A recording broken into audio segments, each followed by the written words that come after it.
So it's been a while since I've done a video. There was a post on Reddit today, somebody crashed while splitting in the UK, and I made a comment. I listed a few things which I think are important, and I'll just quickly go over them. The first thing is always cover the brake.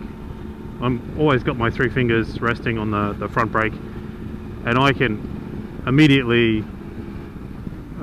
brake if I need to, and you know, reduce my speed. I can let off the throttle if I need to, get around somebody, or I can brake hard if I need to. This bike has ABS. I do recommend a bike with ABS if you're commuting a lot. The other thing to note is in most countries they don't recommend you splitting above 35 mile an hour. I'm okay with it to do it at a faster speed, but I've been doing it for years, and I don't really recommend new riders or riders with only a few years of experience doing it. You've got a lot of other things you're worried about, and honestly it's all about the speed differential. I think is actually more important. Though an accident, you know, if you're splitting at 50 and your speed differential was, you know, maybe 5 or 10 mile an hour, it's still going to be pretty hard on you. So yeah, I don't really recommend it. The other thing you'll see me do is I try to buffer in my lane away from other vehicles, and as much as possible when there's a gap.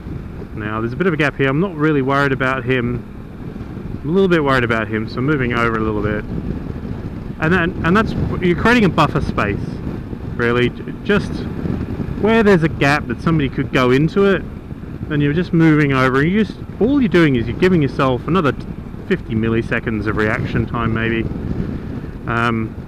between having the brakes there ready to go and buffering.